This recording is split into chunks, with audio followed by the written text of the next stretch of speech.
Okay, so welcome to the Paving Cutters. I'm Susanna Natti. A couple of thank yous. First to Catherine Bayliss and to the Jonathan Bayliss Society for shining a light on sea and stone. I'm also very grateful to our incredible local cultural institutions, in particular for me, the Sandy Bay Historical Society, the Cape Ann Museum, and the Sawyer Free Library for their digitized archives. I'm above all indebted to the incomparable Les Bartlett for his generosity in sharing his knowledge about granite and the quarry industry. Any mistakes I make are my own. Okay, oops. Gotta figure out how to do this way. Which name am I pressing to do this? Okay. First technological glitch. Oh, it helps when it's on. Oh, wow. That's great. So, I live on the edge of one of the great quarries of Cape Ann, Mud Ledge.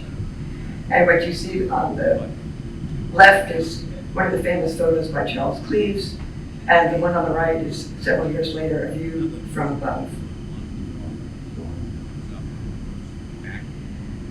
Remnants of its industrial history are everywhere. Dead men, those. Susie, I Yeah. don't know if you want to advance this slide. Oh, yes, I do. There we go, okay. I'll get this in hand, folks.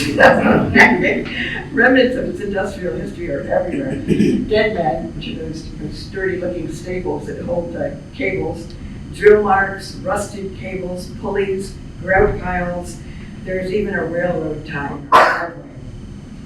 Blood Ledge was quarried for a good 60 years, starting in 1869. There were railroad tracks that split in a Y, just where our house is located now, on the west and north sides of the quarry.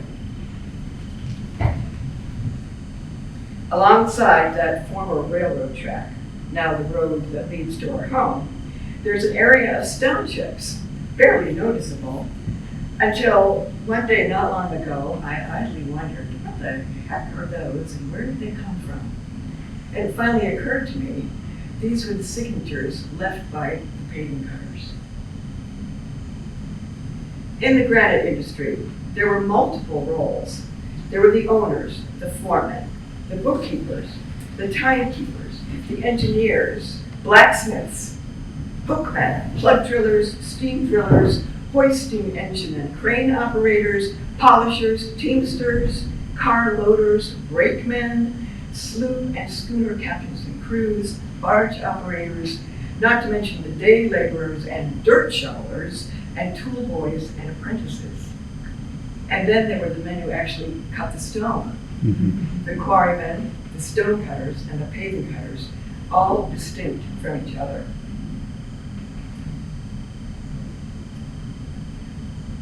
Until quite recently, whenever I imagined quarry workers, I would think of familiar photos with workmen poised on ledges and scaffolding. There is something courageous and daunting in these photos. Those men descending into the depths of the pits were the quarrymen.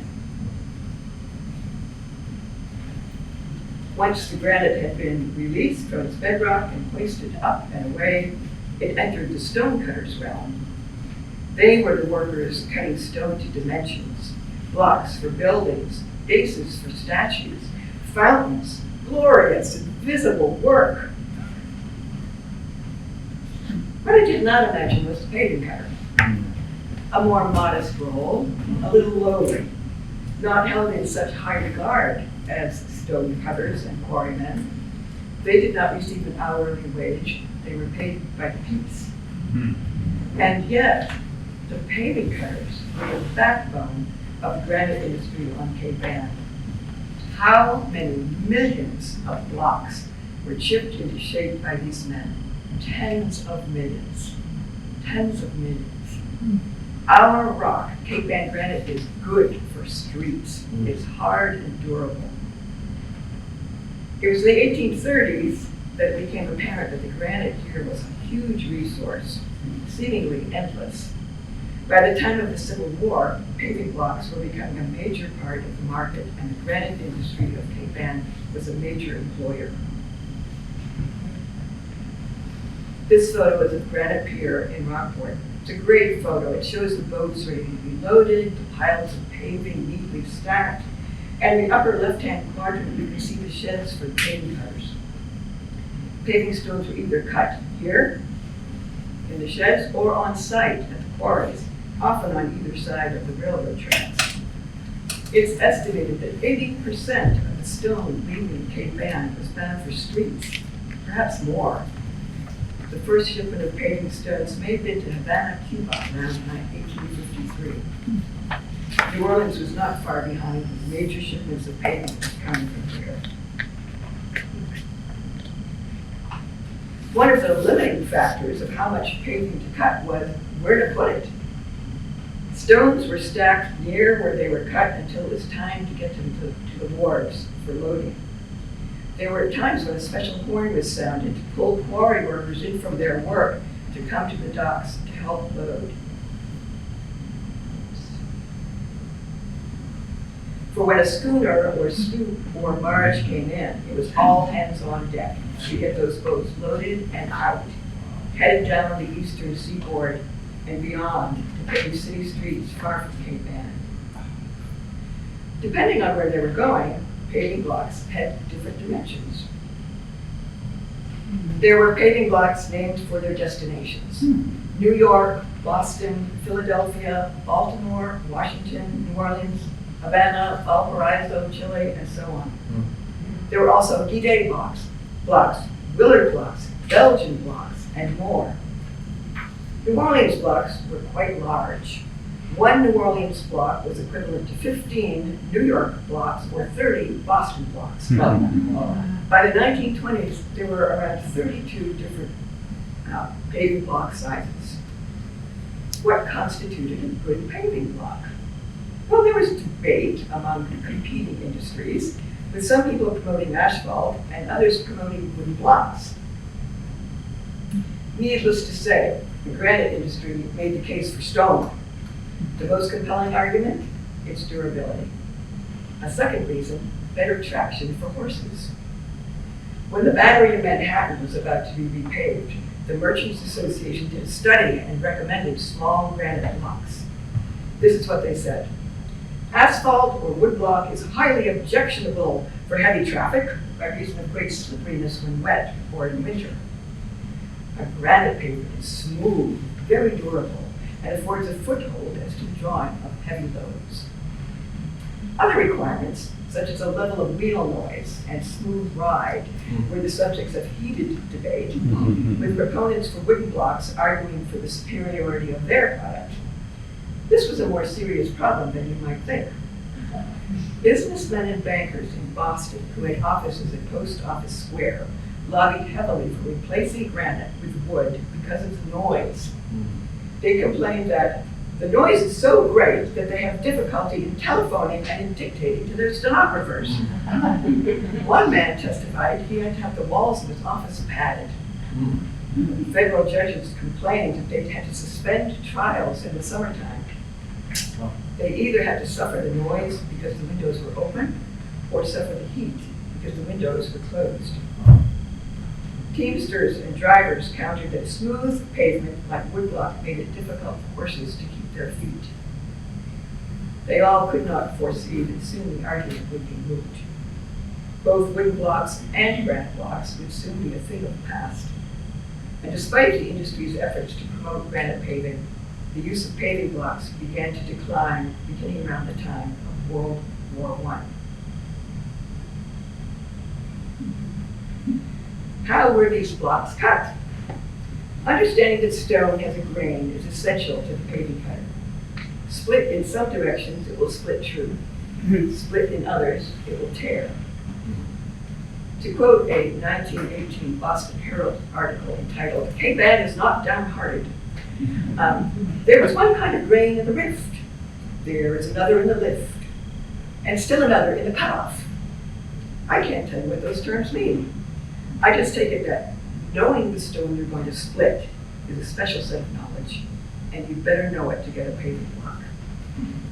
By the way, that Herald correspondent goes on to write in a wonderful passage, and I quote here, "If Rockport were to send a Pied Piper or an Orpheus all along shore through Salem and Boston, New York, Norfolk, New Orleans, the West Indies, and even beyond the line, calling back her granite to its native beds, you would see miles of central streets stripped of their pavements and curbings. You would see forts and breakwater, dry docks, courthouses, post offices, 1,000 buildings of all sorts and sizes vanishing northward at the sound of the magic notes."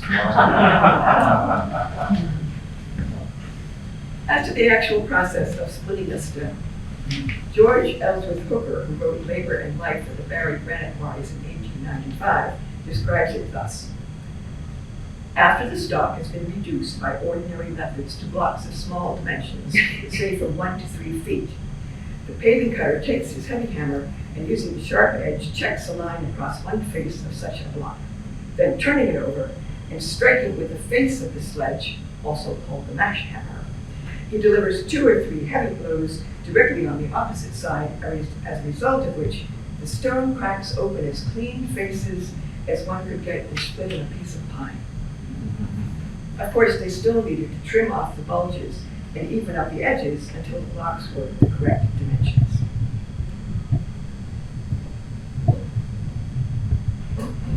The efficiency illustrated in that description has made something I've been puzzling about make more sense.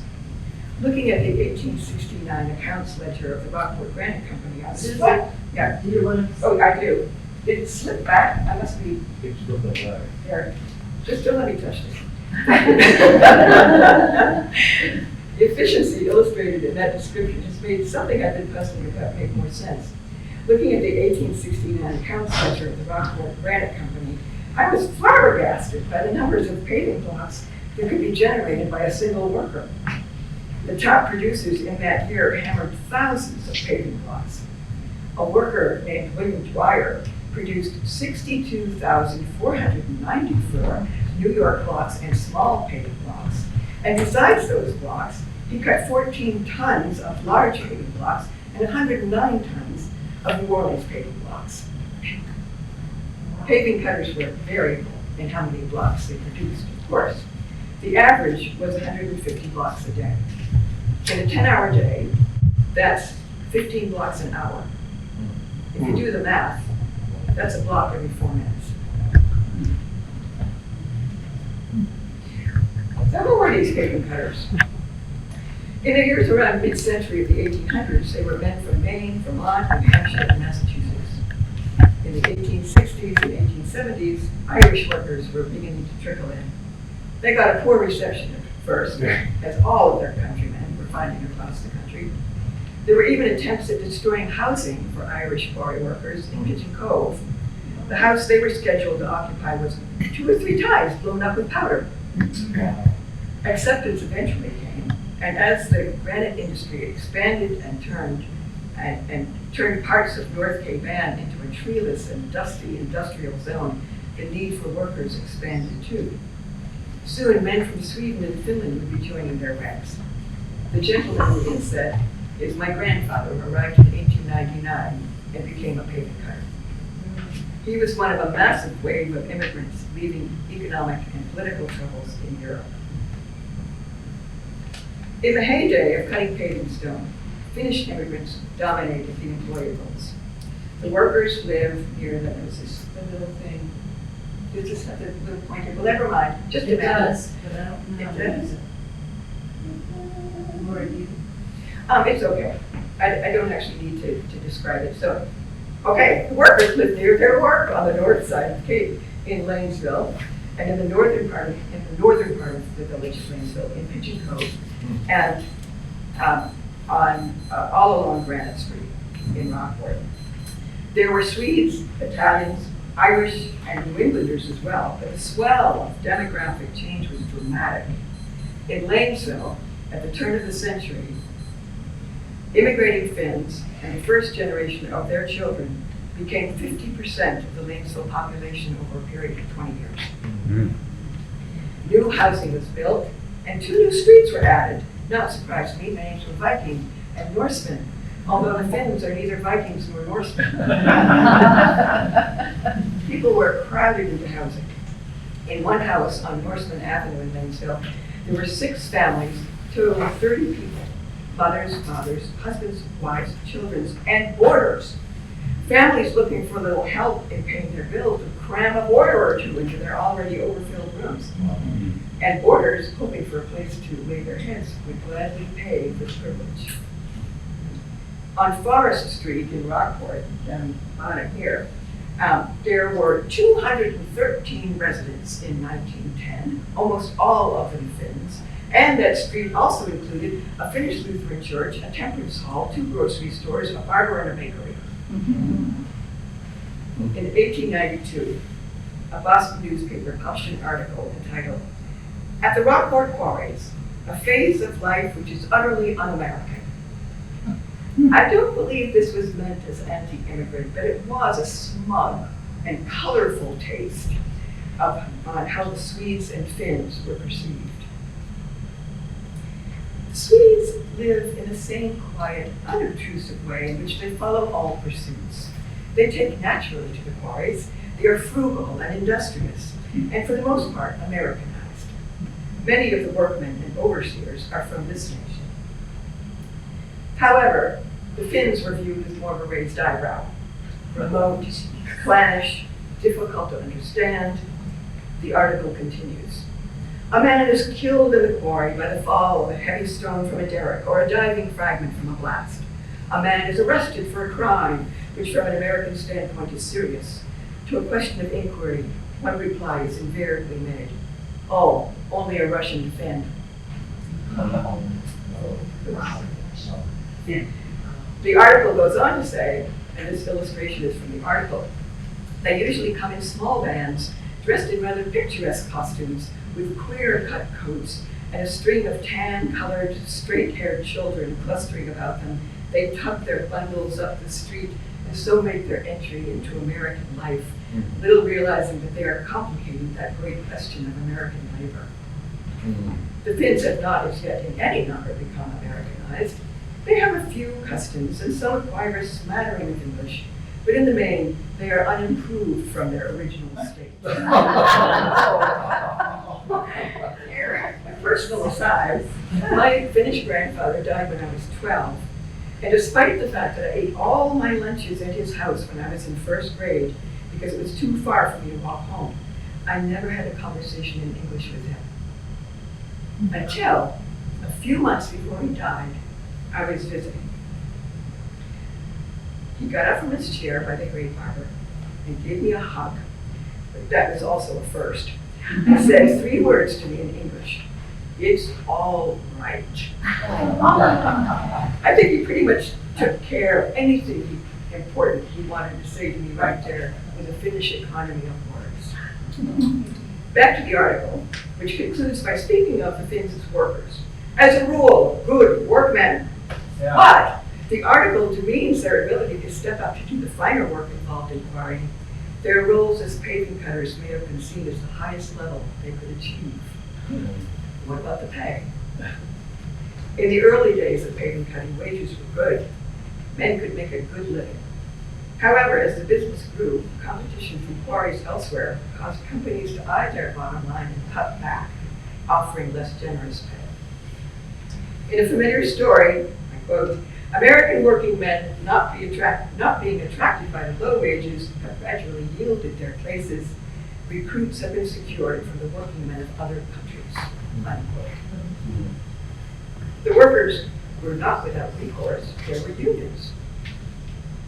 The union not only provided the workers with support for bettering their work conditions and wages, but they also served as social organizations.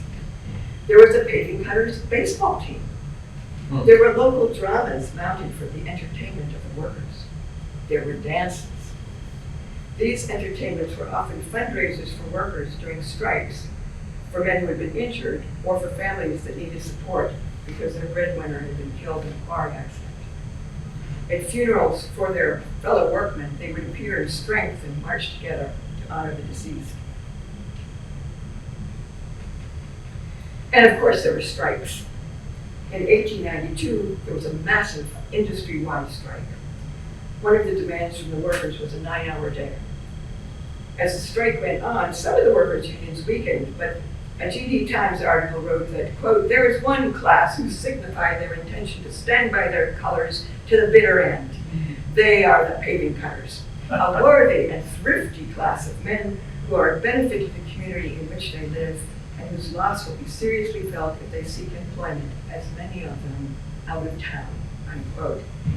In June, they were locked out, and a procession, 350 men strong, and led by the 16-piece Bayview Brass Band, marched from Bayview to Rockport, where they took the train to Gloucester to continue their march downtown.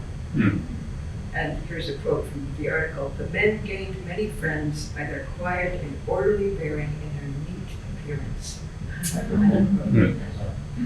In 1896, there was another strike, and then again in 1899, in which the fight for a 9-hour day continued and finally succeeded. In 1911, the union struck again, asking for an 8-hour day with pay increases. The owners agreed. The unions continued to press for improvements in a constant push and pull between the owners and the workers, but the end was coming. A number of factors led to the end of the granite industry on Cape Ann. New materials competing against granite created challenges, and labor disputes were part of it. But the death of the industry here came from something else: a hostile buyout of Rockport granite by some shadowy figures in New York, and it was killed. The quarries closed. Many of the workers moved on to find other work in other places, but many stayed permanently, altering the demographics of Cape Ann. I'll end by saying that if it's true that we stand figuratively on the shoulders of those who came before us, it is also true literally that we have stood at some point on the work of the paper cutters. Thank you.